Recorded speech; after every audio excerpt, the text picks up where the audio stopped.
Just, I guess, thoughts on camp, Grayson. I know you wanted to touch on some things. I've been out there for a couple of those open sessions, and, as we've explained in the past, and I guess as Travis has explained to some of you as of late, it's not like we are sitting in the stands in the AC with a pad and pen and watching and taking notes with a full view of everything. We are sequestered to, like, certain corners of the field that may or may not have a view of, like, most of what's going on.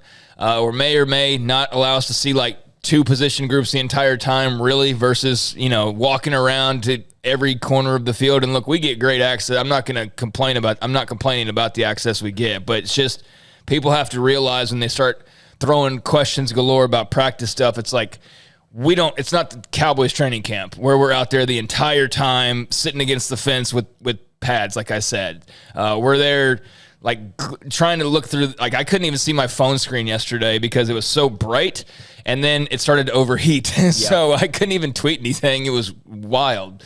But I was still enjoying it.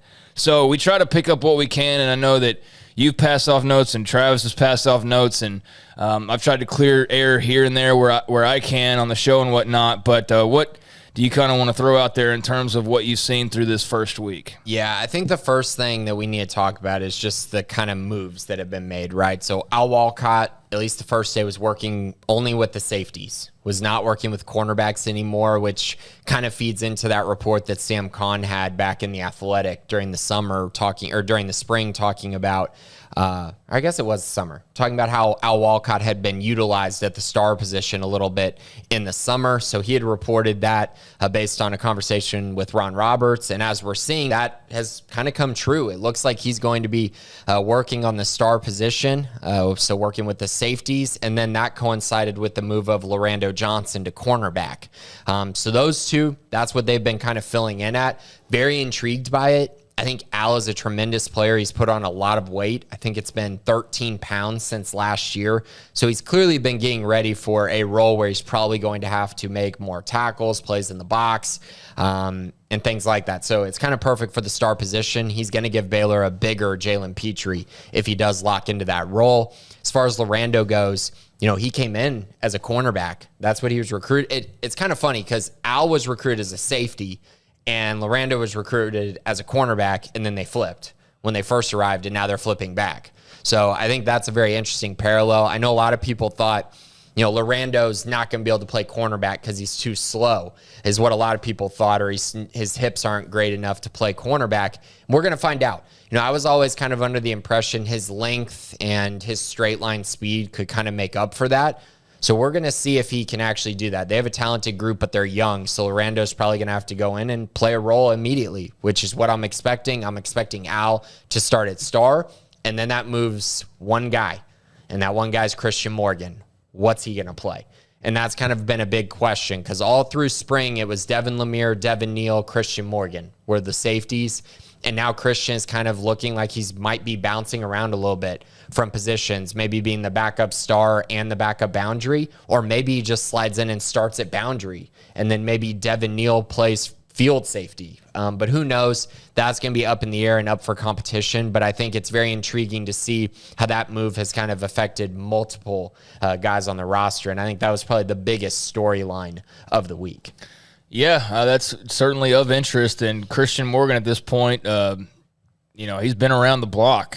He's been in the wars, and he's been around for a while now. All his buddies are in the NFL pretty much, and he's one of those, not that they're making it to be like a rule thing, but he is one of their like 3 single-digit guys that they have remaining from the past couple of years. So that's interesting. Kind of getting lost in the shuffle a little bit, perhaps, in some ways. I think so too. And the problem with Christian is, and we saw it last year, he's much better the closer he gets to the line. And Baylor's weakest spot as far as the one that people have most concerns about, I think, is field safety.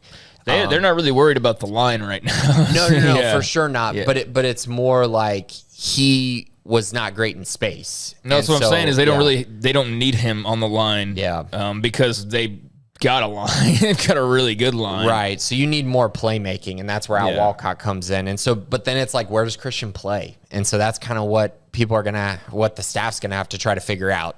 Moving on to the next position, the will linebacker spot is going to be probably maybe not the most, but it might be the most hotly contested battle we're gonna see all fall. I just think it's a war. I mean, you're talking about Matt Jones, Will Williams, and Josh White. And these three are all very good, and they're all so different. Like, their frames, I mean, Josh White looks like a tank. I mean, an absolute unit out there. 6 foot, 230, runs really well, good feet. I think he's going to play. Matt Jones, the experience, the guy that's been there for a long time, looks like he's the starter as of right now. And then you have Will Williams, who looks like a star. You know, he's like 6 foot, 215, 220. Like, he looks like he's not really a will, but that's where they're playing him. And so I could see him getting on the field in different packages as well. But overall, three really good players at the will position that make me very confident that Baylor's going to find a way to replace Terrell Bernard. So now it's all about complimenting Dylan Doyle. Who compliments Dylan Doyle the best, I think, is going to be the guy that should start by the end of the year. Yeah, good to have depth. Good to have depth and good to have those types of questions because they're not questions of like who can possibly fill. It's like who will just play and then how are they going to fit the other guys in. That's what's nice to be talking about rather than probably what we've been talking about for the last 4 or 5 years, honestly, because nothing's ever been set up as well as it is right now. Right. Kind of what we were saying earlier is that, oh, yeah, you don't have a spot for Christian Morgan. It's not that you can't find a spot to play him or what. It's like you just don't have a spot for him or – oh my gosh, we don't have an outside linebacker. It's like, no, you've got like 3 or 4. It's just you got to figure out who's going to fit in, or you know, the will linebacker, or whatever spot you want to mention. Quite frankly, I mean, even quarterback, they've been able to bolster the depth with Luke Anthony. You know, that was a move that kind of was like, huh? And then you look up now and you're like, thank God that they did that. But there are certainly spots where you don't know exactly what to expect, like wide receiver. But everywhere you look, there's depth. Like that's for sure. Yeah, and wide receiver is kind of what I was going to talk about. I haven't gotten a feel for the wide receiver position this week, hardly at all. I mean, I've gotten to see them. I think it's great that Hal Presley's healthy. I still have a lot of faith in him. Just based on what I've seen, he physically looks like a guy that can absolutely hang in this league, and I think he's going to be a guy who plays a big role for this team. It was encouraging to see Jalen Ellis without a yellow jersey on. That was really nice to see. No guys in that group with a yellow jersey on is very fun. The only one that I saw yesterday, was it Jonah Burton? Did I miss on him? No, I think it was Jacoby Clark. Oh, Jacoby. Okay. Yeah. Okay. Yeah. That was the only one that I noticed yesterday. Right. So, yeah, that's kind of where it's at right now at that position. And so I think they're healthy, and that's all you can ask for. So it's going to be a fair competition, but I don't have a feel for kind of where I'm going one way or another outside of the ones we talked about, which is Monterey is going to start in the slot and Josh Cameron's going to be in the 2 deep.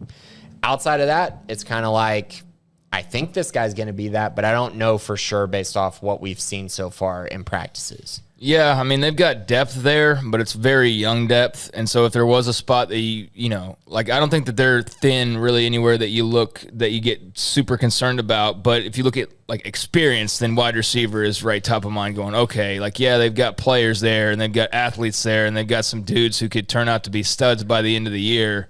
But will they? You know, and I don't know that. And running back's not quite that question because I think we know a little bit more. Mm-hmm.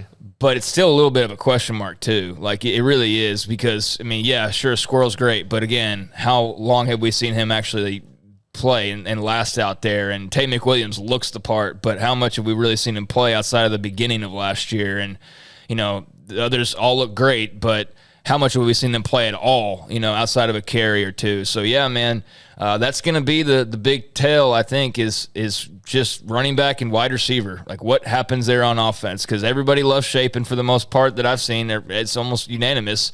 The offensive line, everybody raves about. Tight ends, fantastic. Dabney looks bigger. Sims looks the part. But, yeah, who's catching and running the football most of the time? And that's what we do not have an answer to just yet. Yeah, and so I guess last note from practices from this week, I think it's very clear that Baylor wants to find a way to get a pass rush with their front 4. So there are 3 defensive linemen and then a jack. I think it's very clear that just from what I've seen, I don't think they want to blitz as much as they did a year ago. They will, but I think there's a part of me that thinks they want to maybe give safety to their coverage a little bit more than they did last year. You could kind of put JT Woods on an island and play sideline to sideline and feel pretty good that his speed could kind of make up for any of the misses up front. I don't think they really have that. Devin Neal's a good athlete, but I don't think he's JT Woods. And same with Devin Lemire. Athletically, they're good players, but just that speed is not something that's easy to replace. So just to me, I think they're going to want to try to find a way to get more consistent pressure up front to kind of take some of the pressure off of their secondary. And when I look around at the guys that they have, Garmin Randolph, this guy's going to blow up. He's going to break out. It's very obvious. His frame, kind of what he's doing on the field, how seriously he's been taking spring and fall. I mean, playing through the club on his hand that he had to wear in the spring. It's very impressive. I think he's going to have a very, very good year and set himself up very nicely in future years as well. You see Victor Obi, who looks really good, Jackie Marshall, Tony Nyanwu. Like, they're setting up the jack position to get a lot of pressure on the quarterback. And then you look at the depth on the defensive line, and those guys are massive. They look great. Gabe Hall looks like he could potentially take that, step to being an all Big 12 type guy. Like, he really does look like that. TJ Franklin taking a step, and then you got Apu in the middle. I just think they're set to try to get more pressure up front, and I think they're going to, and it's going to be very important that they do. Because I think we saw stretches last year where we were like, man, this defensive line's not getting much pressure, and you're just seeing Terrell Bernard, Jalen Petrie go in and get all the sacks. But I think this year there's going to be a focus on the defensive line creating more of that pressure than last year.